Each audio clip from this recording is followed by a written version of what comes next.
Selamat pagi Bapak Ibu serta simpatisan. Senang sekali kami dari Majelis GKI Gading Indah pada pagi ini dapat beribadah bersama-sama dengan Bapak Ibu Saudara serta hadirin sekalian. Bersama ini pula kami sampaikan beberapa poin penekanan warta. Yang pertama, untuk menghayati masa Prapaskah, Komisi Anak dan Komisi Remaja GKI Gading Indah akan mengadakan jalan salib pada hari Sabtu 30 Maret 2024 di MDC Gadok.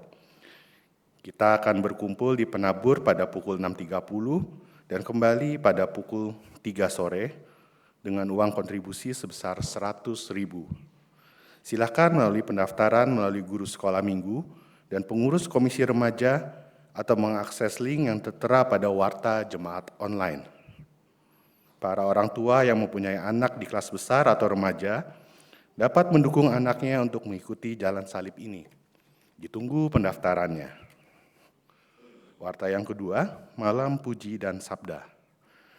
Malam Puji dan Sabda dengan tema Ludwig Nommensen, Harga Sebuah Kesetiaan, akan diadakan pada Kamis 21 Maret 2024 pada pukul 19.30 di GKI Gading Indah dan akan dipimpin oleh Pendeta Febe Oriana Hermanto dari GKI Gunung Sahari. Berikutnya ada Weekend Pasutri, dilaksanakan pada Sabtu 23 Maret pukul 4 sore di Menara Imperium Lantai 7.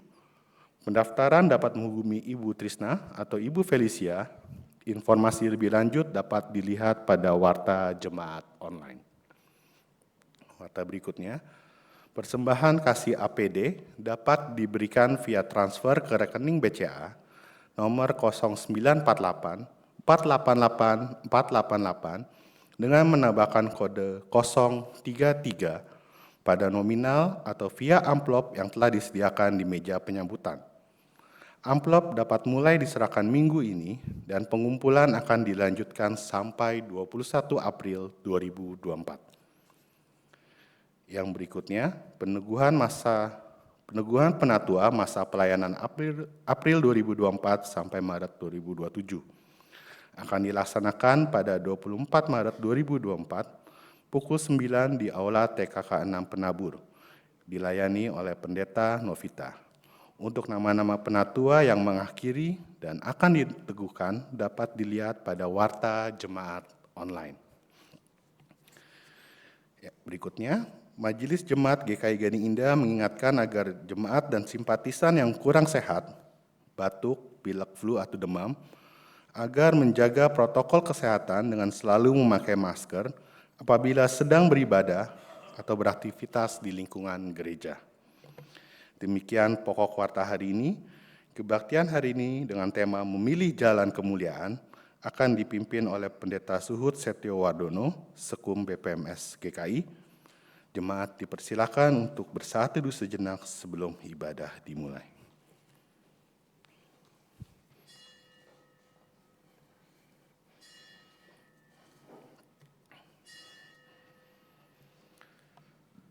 Marilah kita memasuki Minggu Prapaskah 5 dengan menyalakan sebuah lilin, suluh yang menuntun langkah kita untuk menghayati keagungan kasih Allah melalui penderitaan anak manusia.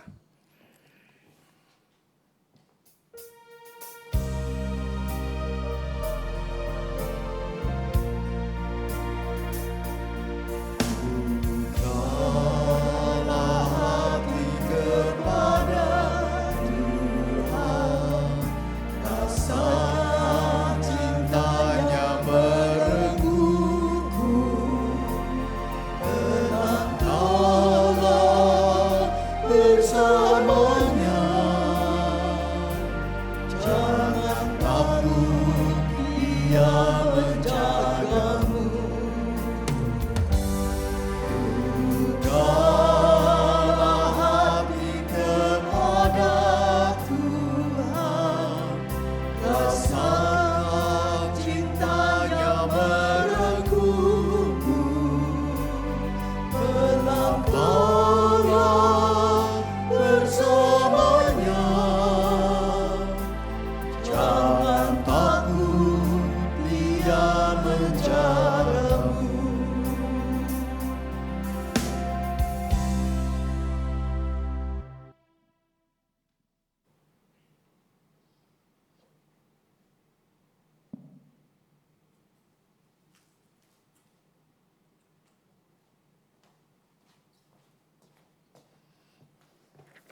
Umat Tuhan, dengan keagungan kasih-Nya, Kristus telah menempuh jalan derita bagi kita. Marilah kita menghadap Dia, Sang Penebus mulia, yang memanggil kita datang beribadah kepada-Nya. Jemaat diundang untuk bangkit berdiri.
Pertolongan kita adalah dalam nama Tuhan yang menjadikan langit dan bumi.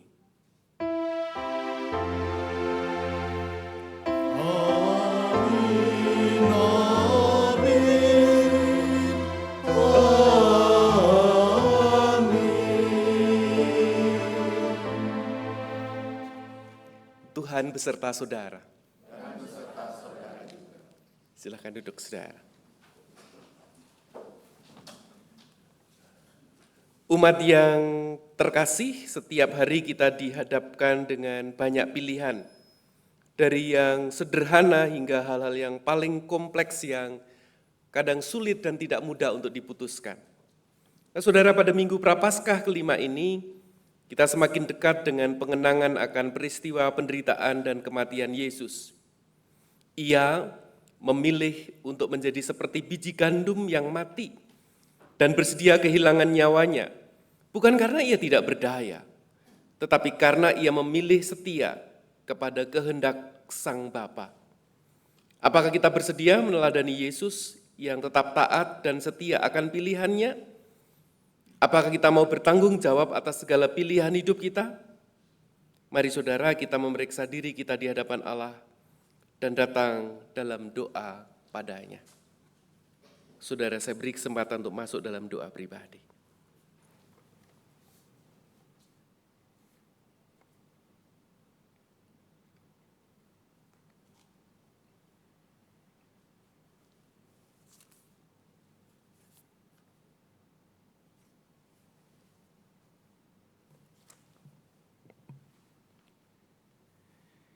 Ya Allah Sang Penebus, kami datang kepadamu dengan segala keberadaan kami. Ketika kami memeriksa diri, kami merasa malu, sebab sebagai pengikut Kristus, kerap kali kami memegahkan diri. Terkadang kami melalaikan tugas dan panggilan kami di dunia. Allah Sang Pengampun, ampunilah dosa kami. Di dalam nama Putra-Mu yang memilih jalan kemuliaan, kami berdoa. Amin.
Inilah berita anugerah bagi setiap orang yang telah mengakui segala dosa dan kesalahannya dengan jujur di hadapan Tuhan.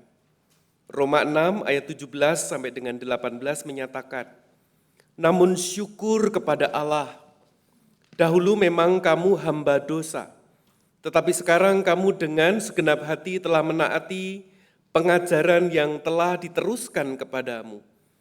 Kamu telah dimerdekakan dari dosa dan menjadi hamba kebenaran. Di dalam Kristus engkau telah diampuni. Damai Kristus bagimu.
Anugerahnya selalu nyata.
Mari saudara-saudara kita bersatu dalam doa. Kami bersyukur kepada Tuhan, sungguh ketika kami menghadap Tuhan dalam ibadah pagi hari ini, kami mau sungguh-sungguh mengarahkan hidup kami untuk terus bersyukur. Tuhan yang memberkati kami, Tuhan yang menolong kami, Tuhan yang memimpin jalan kami, mencukupkan apa yang kami perlukan dan butuhkan. Bahkan ketika kami diizinkan dalam perjalanan hidup kami, ada bagian-bagian yang sulit, tantangan kehidupan maupun pergumulan, Tuhan hadirkan dalam langkah-langkah kami, bukan karena Tuhan tidak sayang kami, tetapi justru Tuhan ingin kami semakin dekat dengan Tuhan. Tuhan ingin terus memeluk kami melalui pergumulan dan tantangan kehidupan yang Tuhan izinkan kami menjalaninya. Terima kasih karena Tuhan yang memanggil dan menggerakkan kami untuk kami kembali datang beribadah seperti pada pagi hari ini. Jadikanlah ibadah kami menjadi ibadah yang berkenan kepada Tuhan. Dan ketika kepada kami diberikan waktu dan kesempatan untuk mendengarkan firman Tuhan, Bapa di sorga, jadikanlah firman-Mu itu firman yang hidup dalam seluruh langkah-langkah kami. Kami percaya dan kami ingat firman-Mu akan berhasil. Firman-Mu tidak pernah gagal, dan firman yang akan kami renungkan, dengarkan pada hari ini juga akan berhasil dalam hidup kami. Menjadi penolong, pemandu, dan terus menerangi setiap langkah kami, setiap pergumulan hati dan pikiran kami, yang menjadikan setiap kami anak-anak-Mu yang diberkati Tuhan, dan menjadi saluran berkat bagi kehidupan. Terima kasih Tuhan. Di dalam satu nama Tuhan Yesus Kristus kami berdoa. Amin.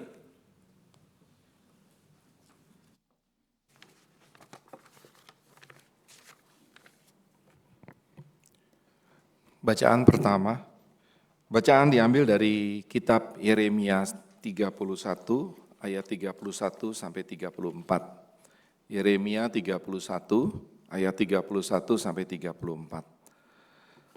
Sesungguhnya akan datang waktunya, demikianlah firman Tuhan.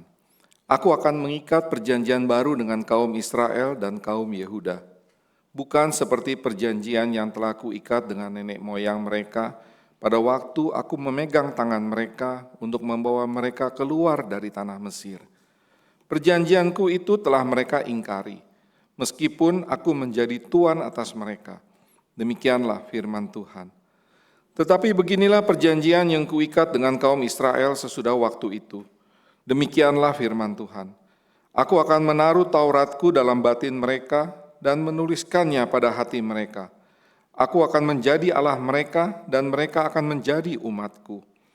Tidak perlu lagi orang mengajar sesamanya atau saudaranya dengan mengatakan, "Kenallah Tuhan," sebab mereka semua, besar kecil, akan mengenal aku. Demikianlah firman Tuhan. Karena aku akan mengampuni kesalahan mereka dan tidak mengingat lagi dosa-dosa mereka. Demikianlah sabda Tuhan.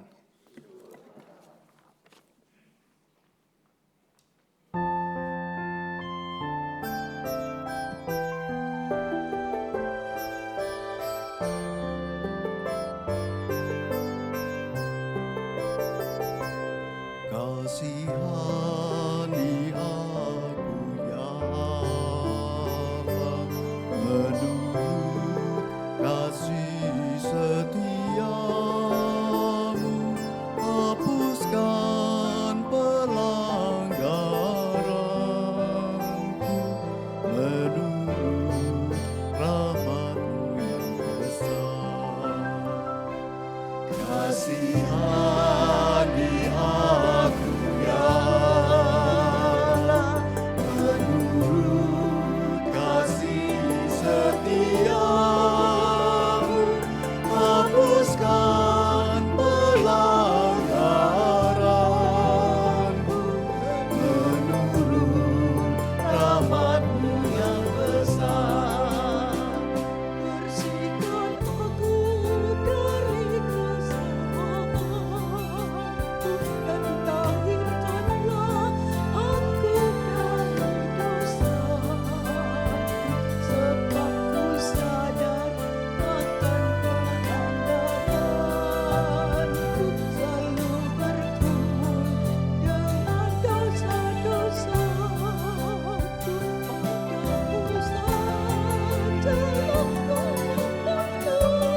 bersihkanlah aku dengan hisop, maka aku tahir dari dosa.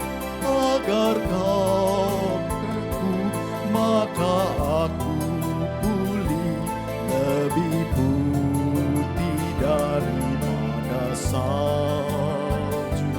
Kasihani aku ya Allah, menurut kasih setiamu,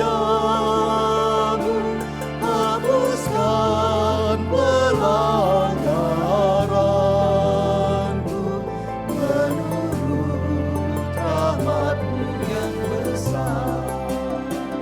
Biarlah aku mendengar kegirangan, biarlah tulang rembuk bersorak lagi. Jangan memandang terhadap dosaku, dan hapuskanlah segala kesalahan. Ku tahirkan hatiku ya Allah, baharui dengan yang baru. Dan janganlah Kau mengambil Roh Kudus yang Kau berikan padaku. Kasihani aku ya Allah, menurut kasih setiamu, hapuskan pelanggaranku, menurut rahmat-Mu yang besar.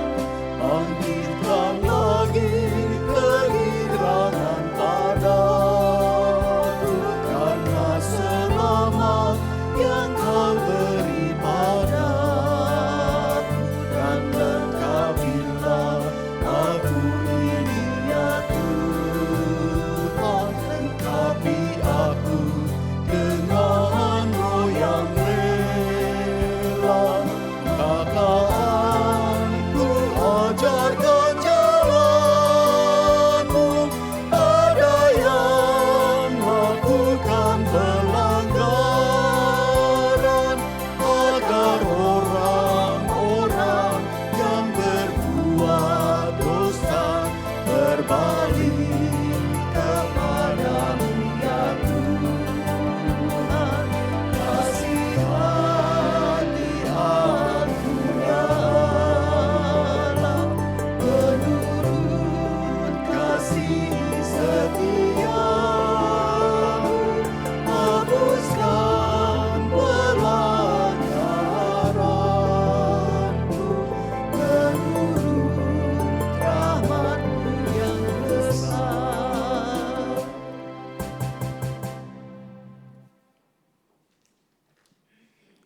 Bacaan kedua diambil dari Ibrani 5 ayat 5 sampai 10. Ibrani 5 ayat 5 sampai 10. Demikian pula Kristus tidak memuliakan dirinya sendiri dengan menjadi imam besar, tetapi dimuliakan oleh Dia yang berfirman kepadanya, "Engkaulah anakku, pada hari ini engkau kunyatakan sebagai anak." Sebagaimana Allah berfirman dalam nas yang lain, "Engkau adalah imam untuk selama-lamanya, menurut aturan Melkisedek." Dalam hidupnya sebagai manusia, ia mempersembahkan doa dan permohonan dengan ratap tangis dan air mata kepada Dia yang sanggup menyelamatkannya dari maut, dan karena kesalehannya ia telah didengarkan. Sekalipun ia adalah anak, ia telah belajar taat dari apa yang telah dideritanya. Dan sesudah ia disempurnakan, ia menjadi sumber keselamatan yang abadi bagi semua orang yang taat kepadanya. dan ia dipanggil menjadi imam besar oleh Allah menurut aturan Melkisedek. Demikian sabda Tuhan.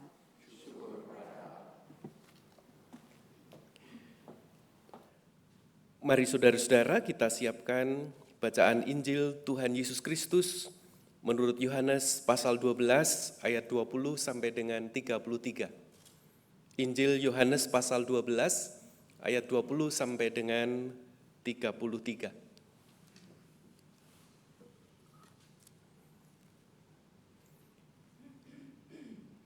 Yohanes 12 ayat 20 sampai dengan 33, firman Tuhan demikian. Di antara mereka yang berangkat untuk beribadah pada hari raya itu, terdapat beberapa orang Yunani. Orang-orang itu pergi kepada Filipus yang berasal dari Betsaida di Galilea, lalu memohon kepadanya, "Tuhan, kami ingin melihat Yesus." Filipus pergi memberitahukannya kepada Andreas, lalu Andreas dan Filipus menyampaikannya kepada Yesus. Kata Yesus kepada mereka, "Telah tiba saatnya Anak Manusia dimuliakan. Sesungguhnya aku berkata kepadamu, jika biji gandum tidak jatuh ke dalam tanah dan mati, ia tetap satu biji saja. Namun jika ia mati, ia akan menghasilkan banyak buah. Siapa yang mencintai nyawanya, ia akan kehilangan nyawanya. Tetapi siapa yang membenci nyawanya di dunia ini, ia akan memeliharanya untuk hidup yang kekal. Siapa yang melayani aku, ia harus mengikut aku, dan di mana aku berada, di situ pun pelayanku akan berada. Siapa yang melayani aku, ia akan dihormati Bapa. Sekarang jiwaku terguncang. Dan apakah yang akan kukatakan? Bapa, selamatkanlah aku dari saat ini. Tidak, sebab untuk itulah aku datang ke dalam saat ini. Bapa, muliakanlah namamu. Lalu datanglah suara dari surga. Aku telah memuliakannya, dan aku akan memuliakannya lagi. Orang banyak yang berdiri di situ dan mendengarnya berkata bahwa itu bunyi guntur. Ada pula yang berkata, seorang malaikat telah berbicara dengan dia. Jawab Yesus, suara itu telah terdengar bukan oleh karena aku, melainkan oleh karena kamu. Sekarang berlangsung penghakiman atas dunia ini, sekarang juga penguasa dunia ini akan dilemparkan keluar. Dan apabila aku ditinggikan dari bumi, aku akan menarik semua orang kepadaku. Ini dikatakannya untuk menyatakan bagaimana caranya ia akan mati.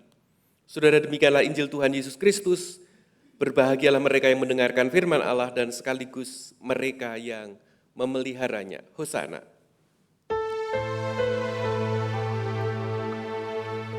Hosana, Hosana, Hosana.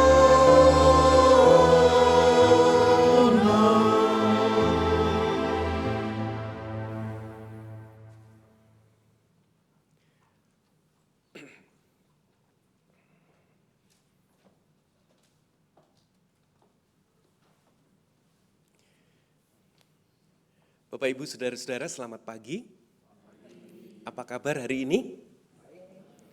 Semoga sungguh-sungguh baik, kami mendoakan Bapak Ibu ya.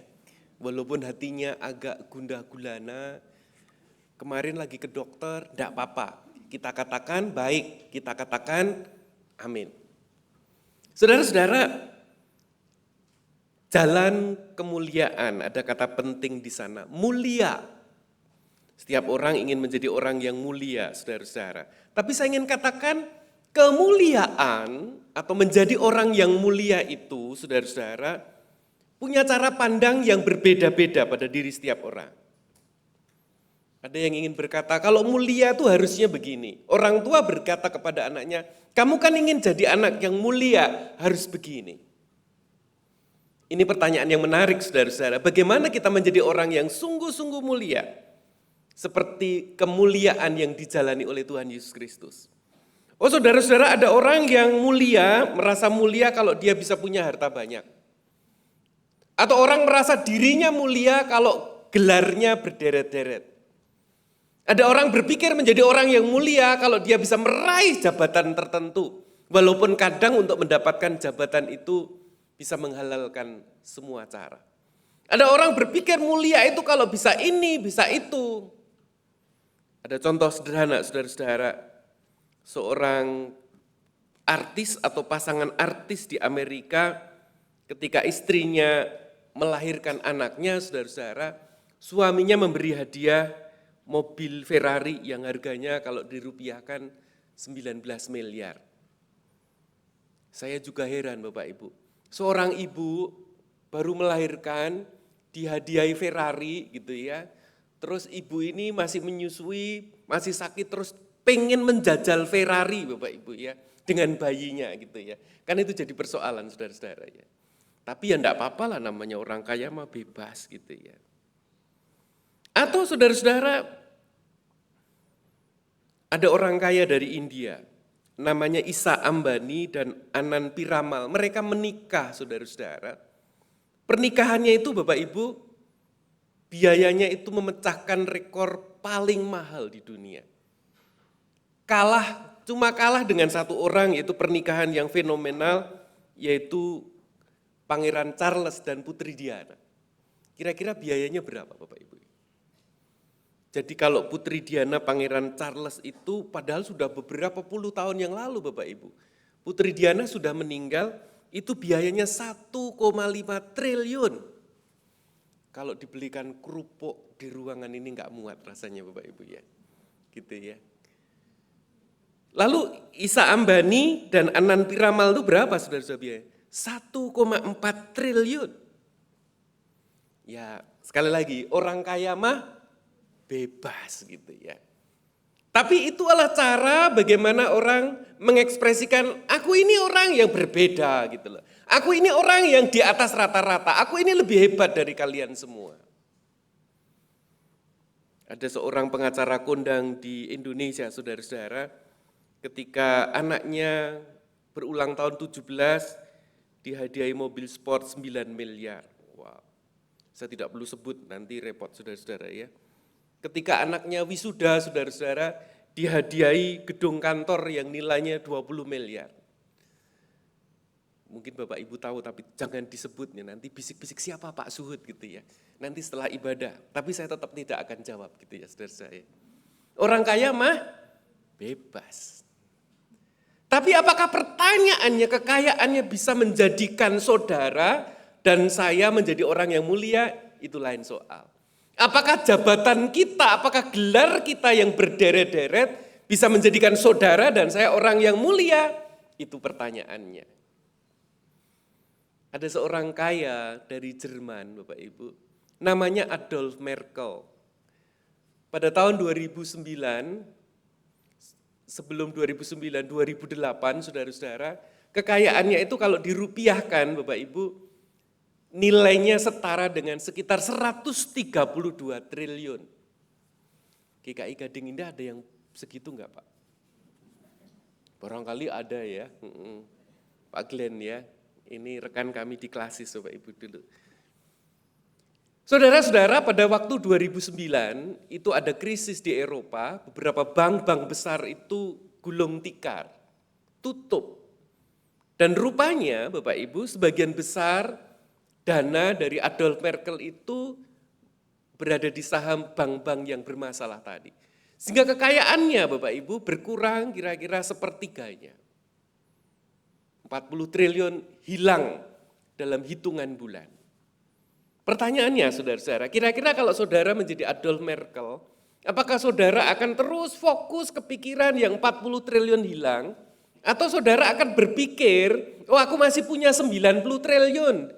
Di akun saya, di akun saya, atau paling tidak di aset-aset saya. Inilah manusia Bapak Ibu. Kadang-kala orang itu terkunci pada bagian-bagian yang kurang baik. Seringkali kita ini hidup fokus pada bagian-bagian yang tidak baik. Misalkan anak-anak kita, cucu kita, nilainya 9, di dalam rapotnya, kalau sekarang sih mestinya tidak ada lagi karena ada istilah remedial. Kalau zaman dulu, saudara-saudara, ya apa boleh buat, nggak ada remedial, nilai 5 ya 5 di rapot. Kalau misalkan ada nilai 9, bahkan ada 10, ada satu angka rapot nilainya nggak usah 5 deh, 6 atau 7. Apa yang Bapak Ibu lihat? Apakah kita akan mengatakan kamu enak, kamu bagus ya nak ya, nilainya 99? Tidak Bapak Ibu. Kita akan mengatakan kamu tuh malu-maluin opa, kamu tuh malu-maluin oma, kamu tuh malu-maluin papa mami. Masa ada nilai 6-nya? Padahal dia saudara-saudara rapotnya banyak 5-nya, dia umpetin kepada anak cucunya gitu ya. Itulah kita Bapak Ibu. Demikian juga Adolf Merkel. Dia ingat, dia terus tergoda, dia terus terobsesi dengan 40 triliun yang hilang dalam beberapa minggu dan bulan. Sehingga akhirnya dia memutuskan menabrakkan dirinya ke kereta yang sedang berjalan. Kira-kira menang siapa Bapak Ibu? Menang keretanya atau menang orangnya? Enggak usah ditanya Pak Pendeta ya. Kalau masih hidup aja syukur Bapak Ibu. Tapi Adolf Merkel mati dengan luka yang sangat serius. Orang yang kaya, konglomerat, dia pernah ranking 35 dunia Bapak Ibu. Jadi enggak main-main. Ranking 35 dunia menurut majalah Forbes, saudara, atau Forbes bahasa Indonesia. Tapi karena kehilangan uang yang nilainya besar, yang walaupun masih banyak yang dia miliki, membuat dia gelap mata. Apa artinya Bapak Ibu? Ternyata kekayaan, ternyata jabatan, ternyata gelar yang berderet-deret, yang menurut kita ukuran manusia membuat kita menjadi pribadi yang mulia, sama sekali tidak. Lalu bagaimana? Maka saya ingin menggarisbawahi 3 pesan yang sangat sederhana Bapak Ibu. Dari firman Tuhan hari ini. Pesan yang pertama saudara-saudara, saya mengajak seluruh jemaat GKI Gading Indah. Baik yang hadir di ruangan ini maupun yang belum hadir. Kita ini harus menjadi pribadi-pribadi yang mulia.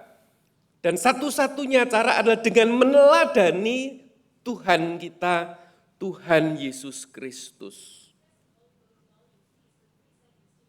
Ya, enggak apa-apa. Enggak sengaja ya Pak ya. Enggak apa-apa Bapak Ibu. Jadi Bapak Ibu, bagaimana kita bisa menjadi orang yang mulia? Satu-satunya jalan kita harus meneladani Kristus juru selamat kita. Apa saja yang harus kita teladani? Kalau di dalam surat Ibrani yang tadi kita baca, saudara-saudara, dia adalah imam besar.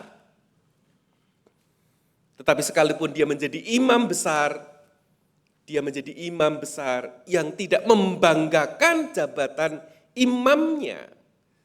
Tetapi yang justru ditekankan, kenapa dia menjadi imam besar, adalah karena kesetiaannya. Karena kesediaannya untuk menjalani jalan salib. Kalau kita belajar dari Filipi 2 ayat 5 sampai 11, saudara-saudara, ini sudah sangat sering dikhotbahkan. Menjadi orang yang mulia, menjadi pribadi yang mulia, seperti jalan Kristus. Filipi 2 ayat 5 dikatakan, hendaklah kamu dalam hidupmu bersama menaruh pikiran dan perasaan yang terdapat juga dalam Kristus Yesus. Apa, saudara? Yang walaupun dalam rupa Allah tidak menganggap kesetaraan dengan Allah itu sebagai milik yang harus dipertahankan.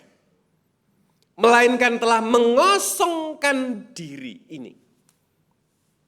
Kata kerennya adalah kenosis, jalan kenosis, mengosongkan diri. Jalan kenosis itu saudara-saudara, kalau digambarkan dalam sebuah huruf adalah huruf V, ini tidak kampanye, kampanye sudah lewat. Atau huruf V besar. Artinya apa saudara-saudara? Dari Tuhan, sosok yang mulia, yang maha tinggi, dia mau menurunkan derajatnya. Tuhan menjadi manusia. Apakah sudah cukup? Belum. Menjadi manusia, menjadi seorang hamba, Bapak Ibu. Manusia kan ada ya raja, ada presiden, ada menteri, ada pengusaha, ada pejabat. Tapi dia menjadi seorang manusia yang sangat sederhana. Bahkan menjadi seorang hamba. Bukan hanya menjadi manusia, menjadi hamba, tetapi dia taat sampai mati. Bahkan mati di kayu salib. Jadi turun, saudara-saudara. Kalimat berikutnya di dalam Filipi 2 ayat 5-11. Jadi saudara-saudara, itulah sebabnya Allah sangat meninggikan dia dan mengaruniakan kepadanya nama di atas segala nama. Supaya dalam nama Yesus bertekuk lutut segala yang ada di langit dan yang ada di atas bumi dan yang ada di bawah bumi. Dan segala lidah mengaku Yesus Kristus adalah Tuhan bagi kemuliaan Allah Bapa.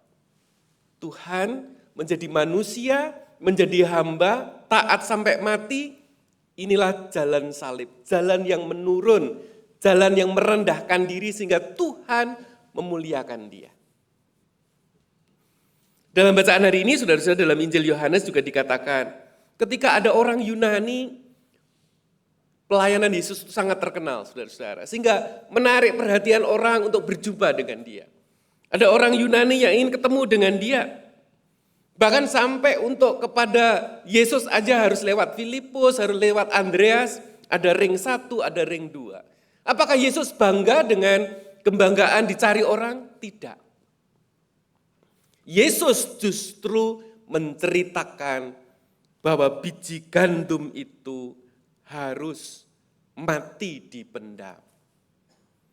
Bahwa kemuliaan Yesus bukan seperti kemuliaan yang dipikirkan oleh banyak orang. Oh, Yesus akan menjadi Mesias, menjadi raja yang membuat Israel itu bangsa yang besar seperti zaman Salomo. Bukan. Yesus tidak bicara itu.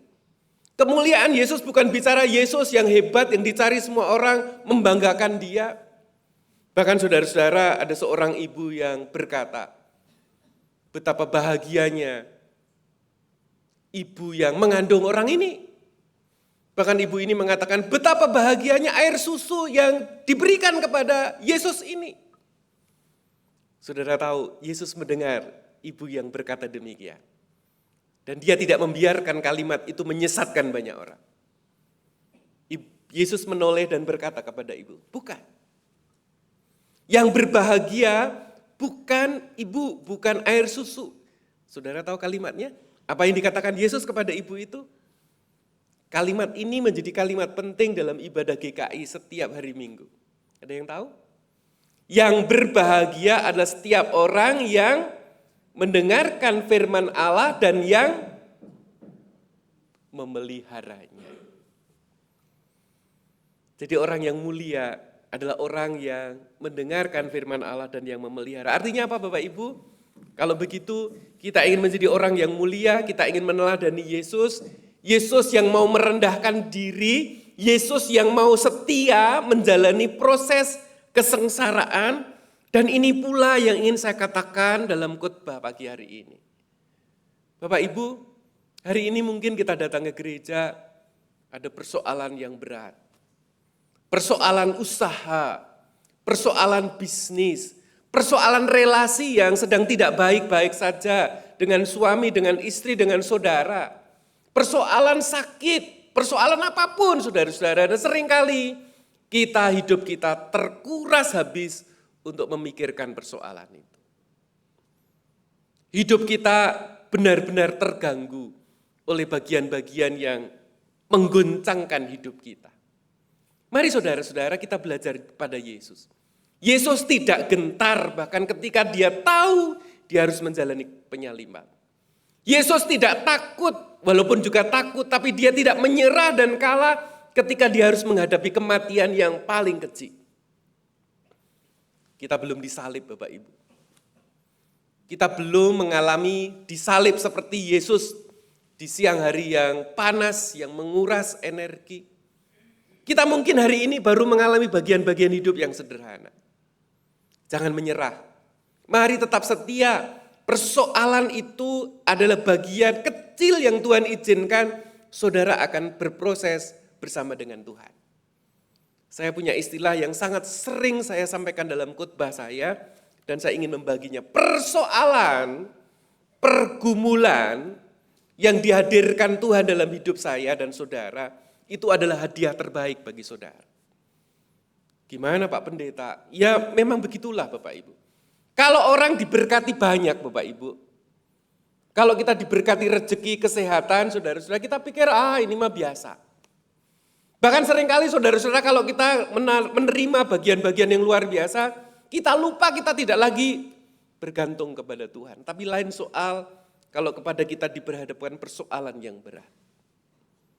Ketika usaha kita tidak bisa menjawab persoalan itu, maka satu-satunya cara kita akan berlari, mendekat, memeluk kaki Tuhan supaya Dia menolong kita. Lebih baik mana saudara-saudara? Jadi orang kaya, kaya raya tapi mati masuk neraka. Atau menjadi orang yang miskin tapi masuk surga. Pilih yang pertama atau yang kedua? Kalau misalkan tidak ada jawaban yang ketiga gitu ya. Ada sih jawaban ketiga. Kaya masuk surga. Maunya Bapak Ibu gitu ya. Oke, itu pesan yang pertama Bapak Ibu. Ya mari hidup kita sungguh-sungguh meneladani Yesus Kristus yang sudah menjadi juru selamat, yang sudah menjadi Tuhan dan manusia. Kita tidak berbicara ketuhanan dan kemanusiaan Yesus. Kita mau belajar keteladanan Yesus. Pesan yang kedua, saudara-saudara, bagaimana kita menjadi pribadi yang mulia dalam pandangan Allah dan manusia. Bolehkah saya mengundang untuk kita membuka Amsal 3 ayat 1-4, saudara-saudara.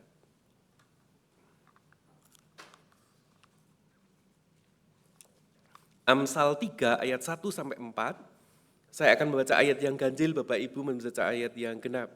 Gak apa-apa kalau Bapak Ibu membawa Alkitab pun gak apa-apa, atau Alkifon, karena saya sih berharap yang TB2 ini segera ada yang versi digital, tetapi sampai hari ini Lembaga Alkitab Indonesia belum menyediakan Bapak Ibu ya.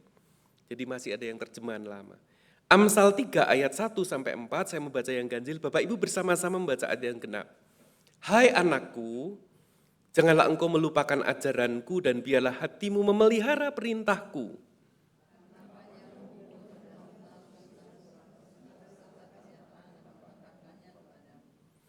Janganlah kiranya kasih dan setia meninggalkan engkau. Kalungkanlah itu pada lehermu, tuliskanlah itu pada loh hatimu. Lebih keras ayat 4, saudara-saudara.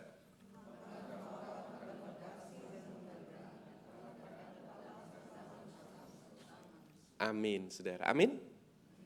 Maka engkau akan mendapat kasih dan penghargaan dalam pandangan Allah serta manusia. Kalau saya coba sejajarkan dengan tema hari ini, maka engkau akan menjadi orang yang dimuliakan Tuhan dan manusia. Bagaimana caranya, saudara-saudara? Kalau kita tadi bicara, saudara-saudara, pilihan menjadi orang kaya, pilihan menjadi orang yang punya jabatan, pilihan untuk orang menjadi punya gelar gitu ya, kadangkala justru itu memandu pada hal-hal yang justru menjauhkan kita dari Tuhan. Pertanyaannya kalau begitu apa kita tidak boleh kaya Pak Pendeta? Kalau begitu apakah kami tidak boleh punya usaha yang baik? Apakah kami tidak boleh punya jabatan yang tinggi? Apakah kami tidak boleh punya gelar yang baik? Siapa bilang tidak boleh, saudara? Tapi memang ini tidak mudah, ini perlu perjuangan. Ketika Yesus mengatakan lebih gampang, lebih mudah seekor unta masuk ke dalam lubang jarum daripada orang kaya masuk surga. Banyak orang pada gerundel kalau bahasa Inggrisnya, saudara-saudara. Kalau begitu siapa yang akan masuk surga? Tapi Yesus menjawab, bagi manusia itu tidak mungkin, tapi bagi Tuhan itu mungkin. Jadi artinya saudara-saudara, kita boleh menjadi orang-orang yang dimuliakan Tuhan dan manusia dengan apapun yang ada di tangan saudara. Yang perlu diubah adalah pola pikirnya. Yang perlu diubah adalah cara menggunakan apa yang dititipkan Tuhan itu di tangan saudara untuk kita gunakan bagi kemuliaan nama Tuhan. Ada seorang namanya Chuck Finney, saudara-saudara. mungkin saudara tidak tahu, tapi saya ingin jelaskan. Orang ini luar biasa Bapak Ibu. Dia dari Amerika. Memang dari kecil hidupnya susah. Waktu kecil dia sudah dilatih oleh orang tuanya untuk jualan kartu Natal untuk biaya hidupnya. Bahkan usia yang masih sangat muda dia harus membantu menjadi orang yang membersihkan salju di jalan dengan sekop untuk mendapatkan uang kecil saudara-saudara. Bahkan di usia yang remaja dia sudah membantu mencari uang dengan menjadi seorang kedi. Emang kedi laki-laki boleh Pak Pendeta? Boleh. Pikirannya kedi tidak selalu perempuan Bapak Ibu ya. Tapi orang ini punya kesempatan menjadi orang yang punya usaha, punya pekerjaan yang baik. Dia mendirikan usaha namanya duty free shopper. Atau kalau di bandara kita sering melihat duty free shop atau barang-barang yang bebas pajak. Dan itu membuatnya menjadi sangat kaya di banyak tempat Bapak Ibu. Karena orang memang mengharapkan potongan harga. Tapi apa yang menjadi perbedaan dari Chuck Finney ini saudara? Kekayaannya ternyata mirip dengan Buffett tadi, hampir kalau dirupiahkan saudara-saudara itu 8 miliar dolar. Kalau dirupiahkan barangkali ya hampir 120 triliunan, hampir sama dengan Buffett tadi. Tapi apa yang berbeda saudara-saudara? Chuck Finney menyadari bahwa saya lahir telanjang, saya lahir tidak membawa apa-apa. Kalau nanti saya meninggal, saya pun juga tidak akan membawa apa-apa. Chuck Finney lahir pada 23 April 1931. Dia meninggal baru saja tahun lalu saudara-saudara ya, 9 Oktober 2023. Tapi apa yang membedakan dia? Dia adalah seorang Santa Claus yang luar biasa.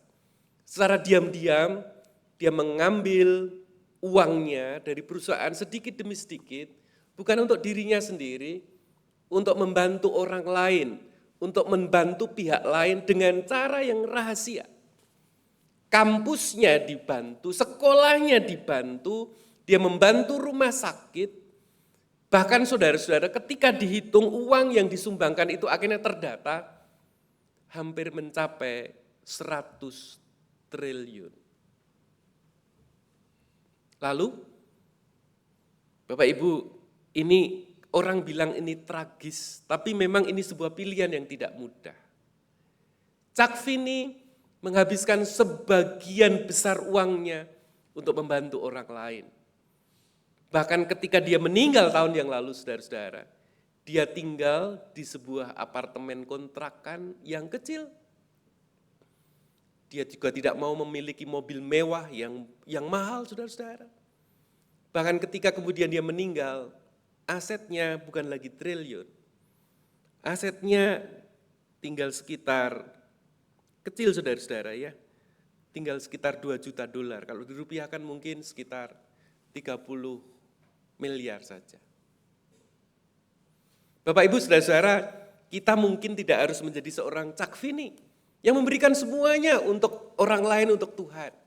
Tapi paling penting dalam hidup kita kalau kita ingin menjadi orang yang dimuliakan Tuhan, mari kita punya disiplin bahwa apapun yang dipercayakan Tuhan bagi saya, apakah itu jabatan, apakah itu kekayaan, apakah itu kepandaian atau apapun, saudara itu titipan Tuhan yang sebagiannya kita harus anugerahkan kepada Tuhan melalui orang lain.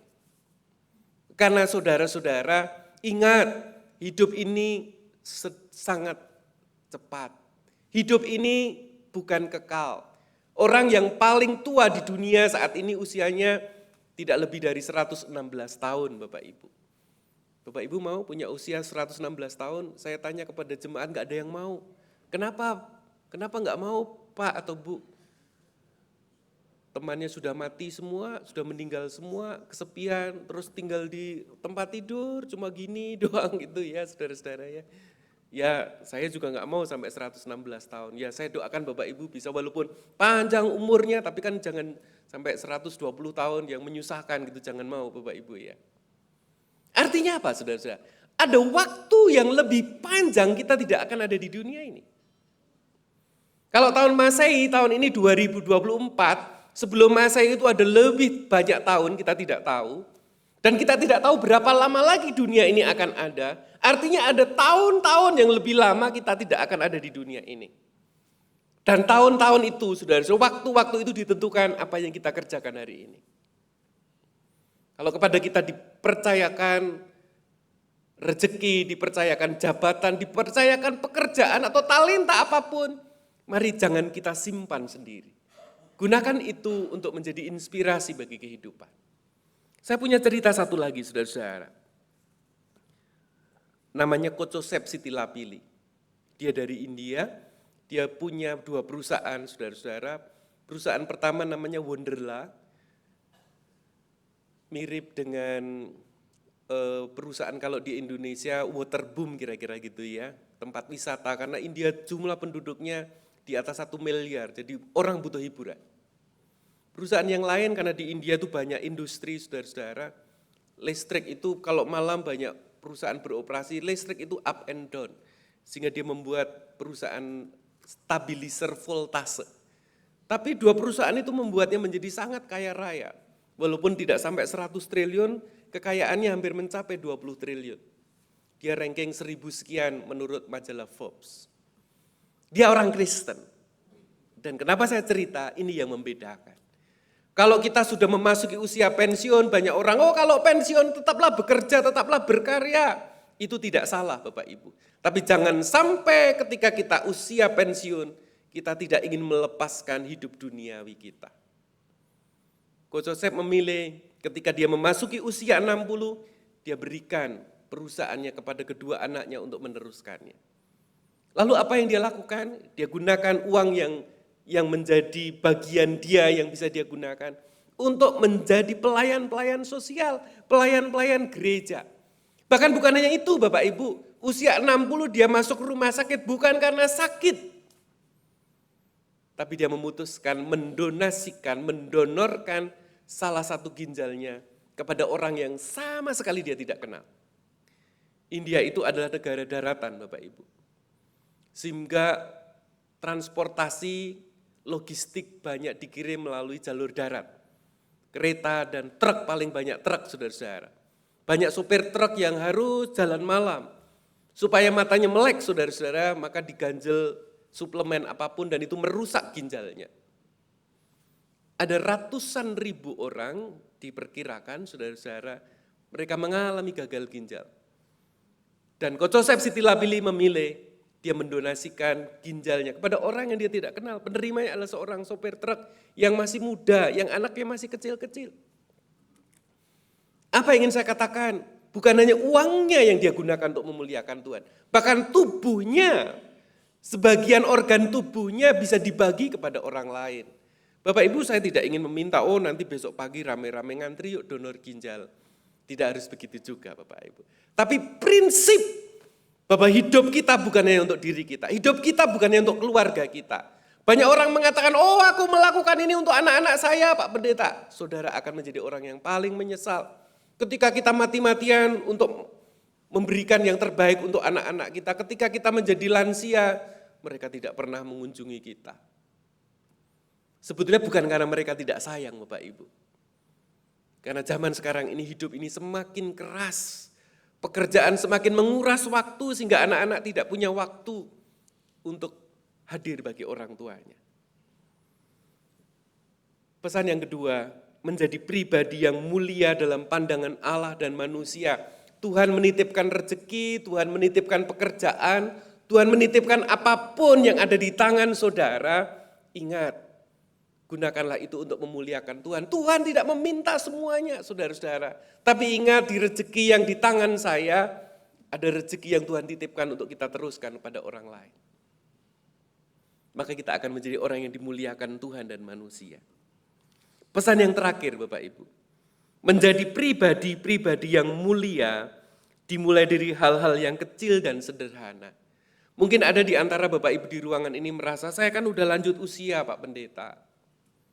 Saya tidak punya jabatan, saya tidak punya uang yang banyak, saya tidak punya usaha atau apapun, saya tidak punya kepandaian apapun. Jangan pernah bilang begitu. Jangan bilang saudara sudah tua. Ada seorang ibu, panggilannya Grandma Moses. Dia seorang yang sederhana karena dia tinggal di peternakan di Amerika, ya dia menjadi seorang peternak. Suaminya pun juga seorang peternak. Usia 60 karena sudah tidak terlalu kuat, akhirnya peternaknya diserahkan kepada anak-anaknya. Selesai tidak. Grandma Moses untuk mengisi masa pensiunnya, dia suka merajut, saudara-saudara ya. Mungkin ada bapak ibu yang suka merajut, tapi kemudian kalau orang tambah tua kan kadang-kadang tangannya tremor. Dia mau nusuk ini, geser yang lain gitu. Mau bikin gambar pohon jadinya gambar kucing, itu kan jadi repot, saudara-saudara ya. Akhirnya umur 70 dia ingat, dia berhenti merajut. Dan dia ingat, waktu kecil dia suka sekali melukis, tetapi tidak kesampaian untuk menjadikan dirinya seorang pelukis. Dia beli alat-alat lukisan, dia belajar melukis. Dan ternyata lukisannya bagus sekali.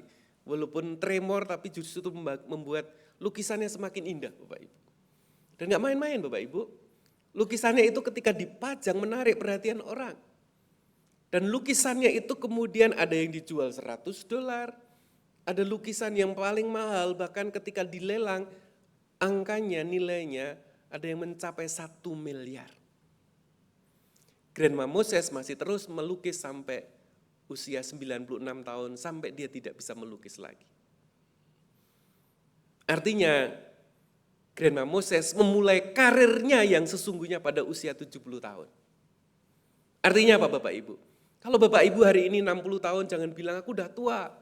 Kalau Bapak Ibu hari ini sudah 70 tahun, 80 tahun, semangat saudara harus tetap semangat usia 30 tahun. Amin. Bapak saudara masih tetap bisa berkarya. Dan saudara-saudara kalau saya katakan, untuk menjadi orang yang dimuliakan Allah dan manusia tidak harus punya uang sekian triliun, tidak. Tidak harus dengan jabatan yang tinggi, tidak harus menjadi seorang pendeta, tidak harus menjadi apapun. Menjadi saudara, saat ini saudara bisa menjadi pribadi-pribadi yang hebat. Bahkan kalau saudara tidak punya uang, saudara bisa menjadi orang yang hebat dengan apa yang melekat di dalam diri saudara. Ada seorang suster, namanya Suster Alfonsa dari India juga. Dia tidak dikarunia umur panjang Bapak Ibu, sebelum usianya 40, dia sudah dipanggil Tuhan. Dia juga tidak dikarunia badan yang sehat karena sakit-sakitan sampai makanya kemudian meninggal sebelum 40. Dia juga tidak pernah punya kesempatan punya pekerjaan yang baik, tapi sebagian besar hidupnya, walaupun dia seorang suster, seorang pelayan gereja Katolik, dia tetap melayani dalam keterbatasannya. Tapi apa yang istimewa dari Suster Alfonsa ini? Sekalipun dia sakit, dia tidak pernah mengeluh. Ketika ada orang mengunjungi dia dalam sakitnya, dia selalu tersenyum, senyum yang paling indah. Sampai hari kematiannya, dia tetap menghadirkan senyuman. Orang yang mengunjungi bukan menguatkan Suster Alfonsa, justru Suster Alfonsa yang sakit dengan senyuman itu. Dia yang menguatkan mereka yang mengunjungi. Sehingga dia kemudian dikenal sebagai the smiling saint from India. Seorang santa yang tersenyum dari India. Apakah dia wajahnya cantik? Tidak Bapak Ibu. Dia berasal dari India Selatan, Kerala. India Selatan, Kerala itu adalah tempat di mana Rasul Thomas pernah mengabarkan Injil di sana. Sebagian besar komunitasnya adalah komunitas orang India yang kulitnya gelap karena perbatasan dengan Sri Lanka. Jadi punya gen yang sama. Kurus, kulitnya hitam. Ya, kalau kita bicara cantik, ganteng itu kan yang ukuran manusia. Tapi Alfonsa menunjukkan kepada kita, kecantikan itu bukan soal fisik. Kecantikan itu dari hati. Dan kebaikan hati, kemuliaan itu bukan ditentukan sekali lagi oleh keuangan, oleh harta, bukan. Tapi ketulusan hati untuk mengikut Yesus, bahkan senyumnya pun menjadikan dia seorang yang dimuliakan Tuhan dan manusia. 3 pesan sederhana Bapak Ibu, untuk menjadi orang yang mulia. Yang pertama, kita harus menjadi pribadi yang meneladani Yesus Kristus. Carilah apa yang dikerjakan Yesus, mari kita teladani. Karena kita ini adalah imitatio Christi, pengikut Kristus. Yang kedua, saudara-saudara, menjadi orang yang dimuliakan Tuhan dan manusia. Apapun yang dipercayakan Tuhan kepada saudara itu bisa menjadi sarana saudara menjadi pribadi-pribadi yang mulia. Yang ketiga, Bapak Ibu, mari menjadi orang yang dimuliakan Tuhan dan manusia, dimulai dari hal-hal yang kecil dan sederhana. Senyum saudara, kebaikan-kebaikan kecil saudara.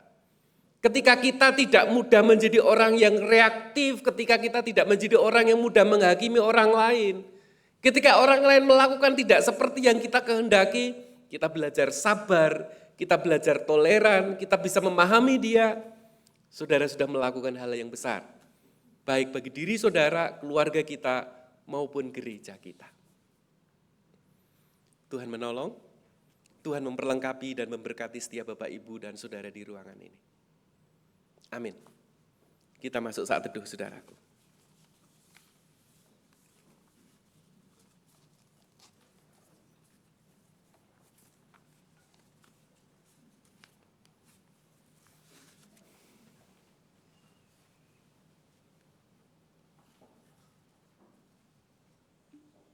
Kolintang Serafim, kisah salib Tuhan Yesus. Silakan.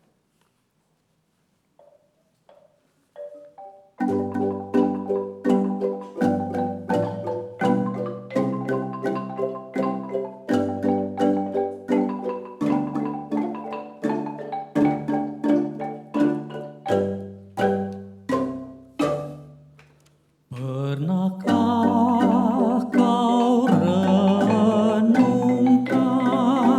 kisah salib Tuhan Yesus?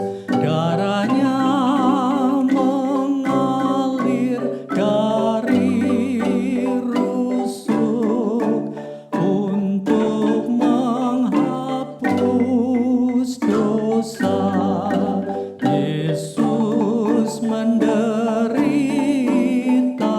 bagimu, Yesus mati bagimu.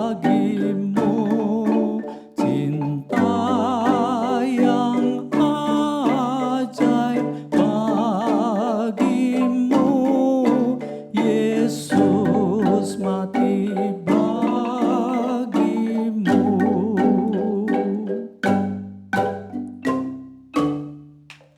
Pernahkah kau lihat kepalanya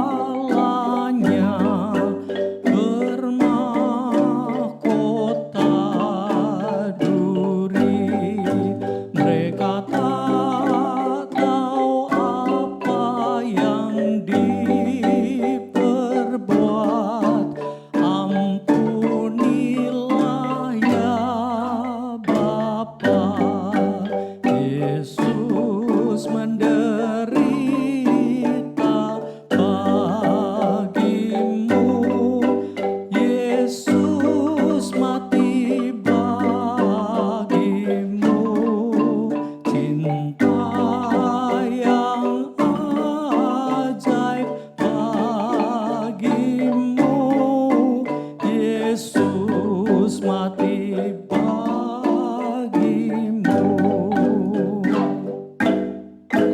Pernahkah kau dengar katanya, sudah genap bagimu? Pernahkah kau ucap syukur karena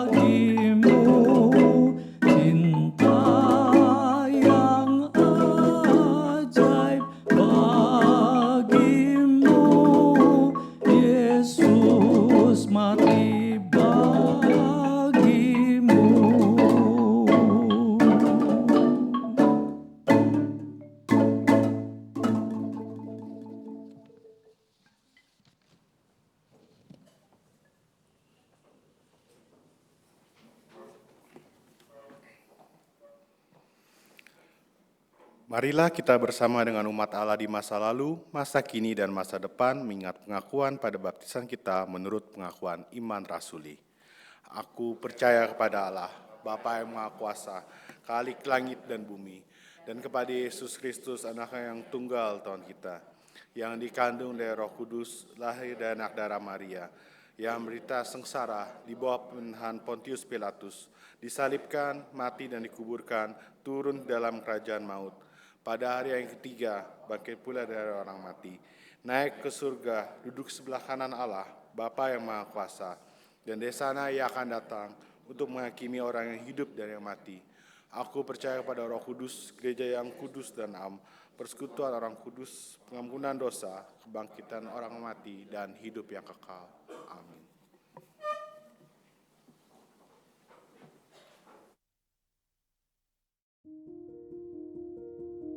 GKS Lewa itu berada di Pulau Sumba, khususnya di Kabupaten Sumba Timur.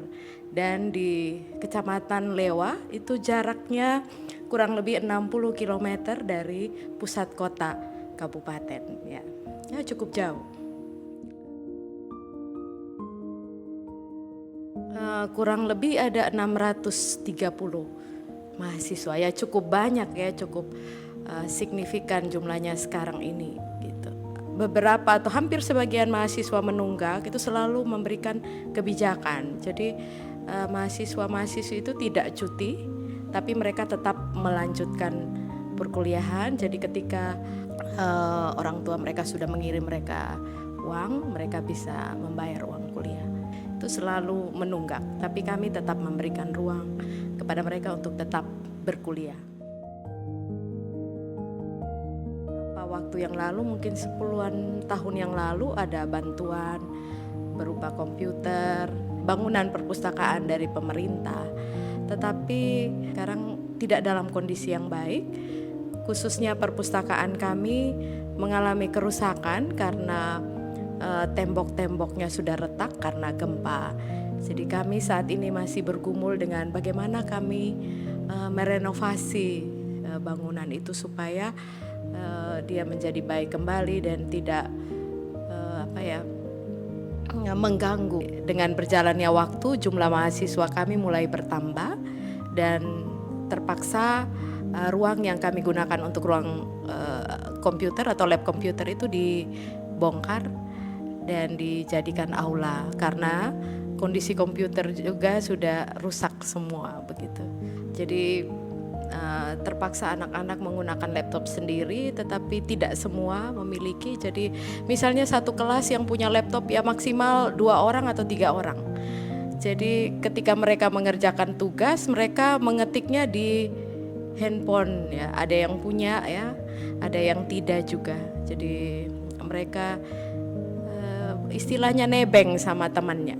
Kami sebenarnya tidak pernah membayangkan bahwa STT GKS menjadi salah satu pergumulan dari GKI Gading Indah, di mana kami mendengar bahwa jemaat berupaya untuk membantu kami karena mendengar kondisi kami di STT GKS.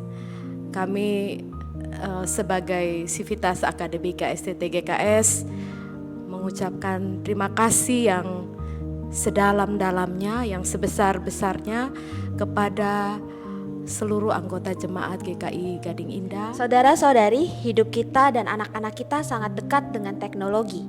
Berbeda jauh dengan kondisi di STT GKS Lewa. Karena itu mari menjadi berkat bagi saudara-saudara kita yang berada di sana. Berbagi melalui aksi penyangkalan diri dan persembahan kasih yang kita berikan.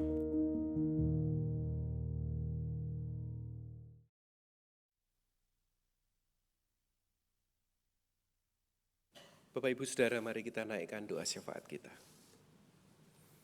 Terima kasih Tuhan untuk firman-Mu yang terus mengingatkan kami, menegur kami. Jadikan kami anak-anak-Mu, umat-Mu yang terus mencari kehendak Tuhan. Jadikan anak-anak-Mu ini adalah murid-murid-Mu yang terus mau dididik dan diubah oleh firman Tuhan. Karena Tuhan mau, bukan hanya kami mendapatkan keselamatan, tapi kami setiap jemaat, anggota jemaat ini juga boleh menjadi pribadi-pribadi yang mulia, dimuliakan Tuhan dan manusia. Kehadiran kami di dunia ini bukan hanya mengalami berkat Tuhan, tetapi kami juga boleh menjadi penerus berkat untuk memperjumpakan banyak orang dengan Tuhan.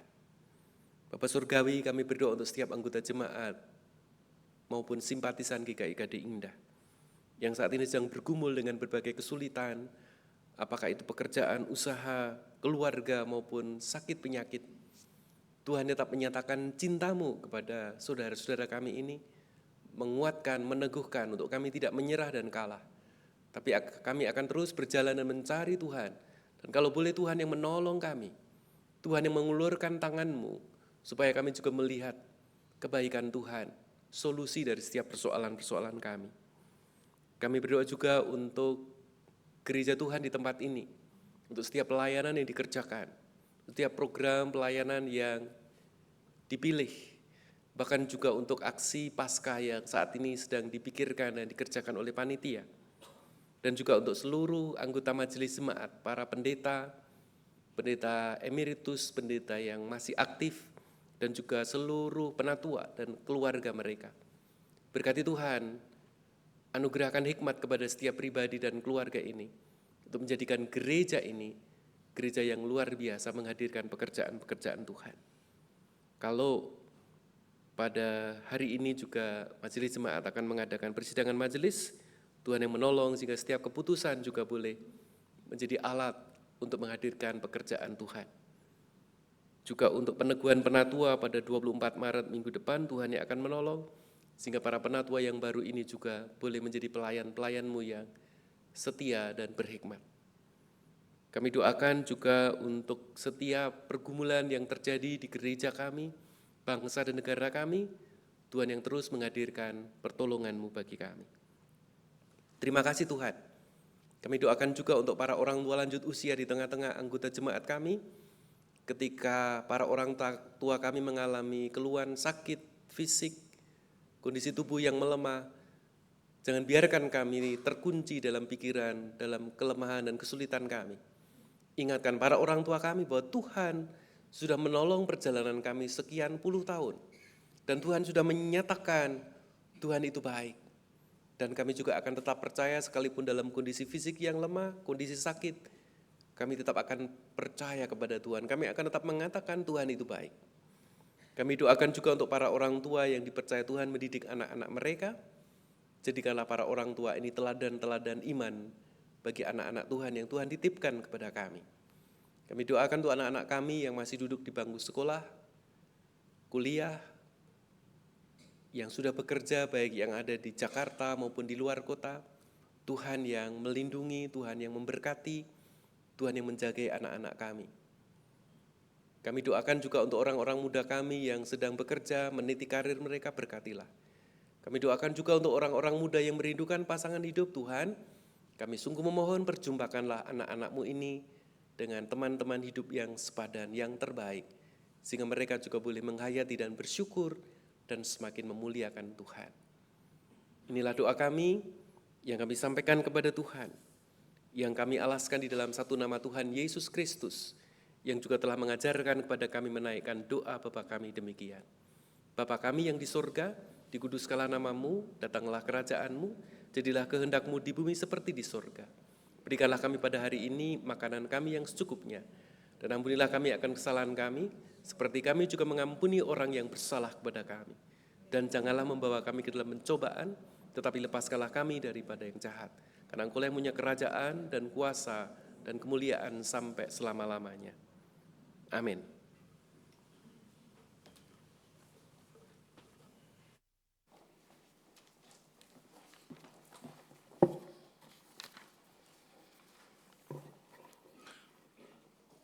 Umat Tuhan, berbagai berkat terbaik telah kita terima dari Tuhan.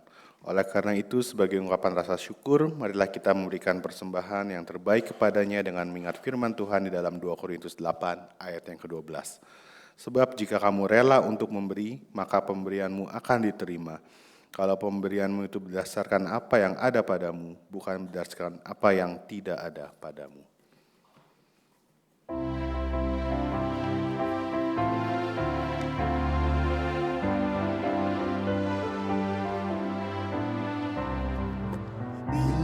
beban keras melanda hidupmu.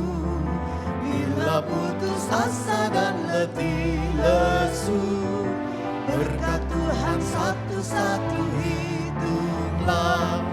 Kau niscaya kagum oleh kasih-Nya. Berkat Tuhan mari hitunglah. Kau kan kagum oleh kasih-Nya.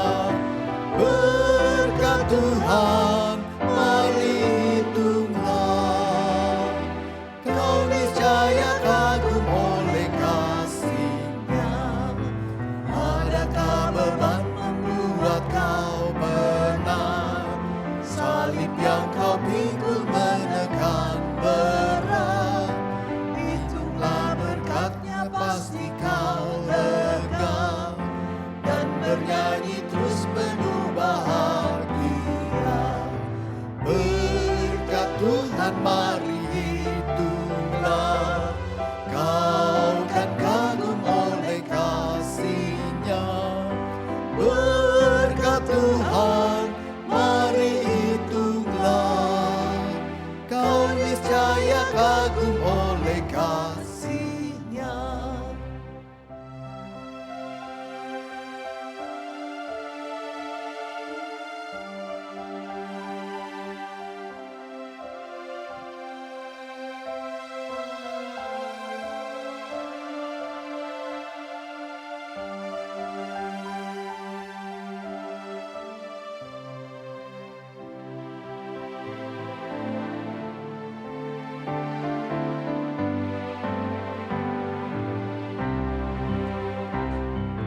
Dalam pergumulanmu di dunia, janganlah khawatir, Tuhan adalah. Hitunglah berkat sepanjang hidupmu. Yakinlah malaikat menyertaimu. Berkat Tuhan mari hitunglah. Kau kan kagum oleh kasih-Nya. Berkat Tuhan mari hitunglah. Kau niscaya kagum oleh kasih-Nya. Mari kita berdoa.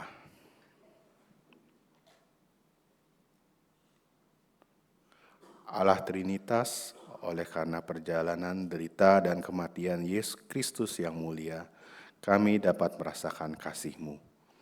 Oleh karenanya, dengan penuh syukur, kami membawa persembahan ini kepadamu. Kiranya Engkau berkenan atas persembahan ini sehingga berdampak baik bagi sesama. Di dalam nama Tuhan Yesus yang adalah Juru Selamat, kami berdoa. Amin.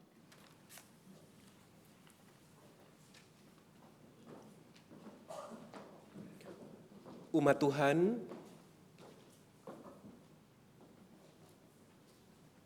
pilihlah jalan kemuliaan seperti teladan Sang Anak Manusia, dan lanjutkanlah perjalanan imanmu sambil tetap berdoa, Tuhan mantapkan langkahku.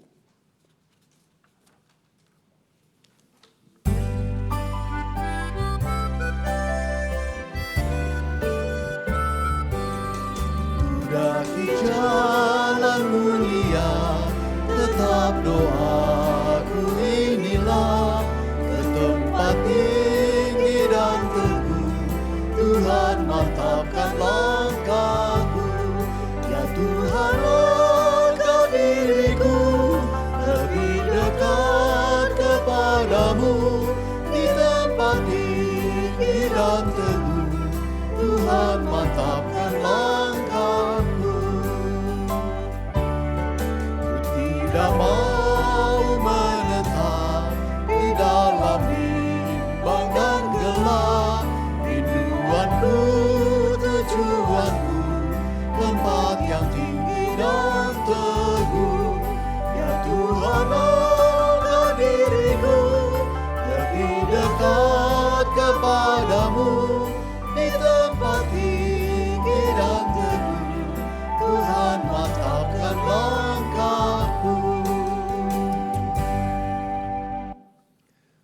Saudara-saudara, arahkanlah hatimu kepada Tuhan.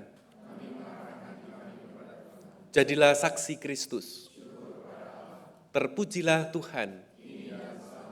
Saudaraku, pulanglah, masukilah kehidupan saudara, terimalah berkat Tuhan. Kasih sayang Allah Bapa di dalam putranya Tuhan Yesus Kristus dan dalam persekutuan Roh Kudus senantiasa menaungi dan menyertaimu dalam setiap jalan yang engkau tempuh dari saat ini, kini, dan selama-lamanya. Hosana, amin.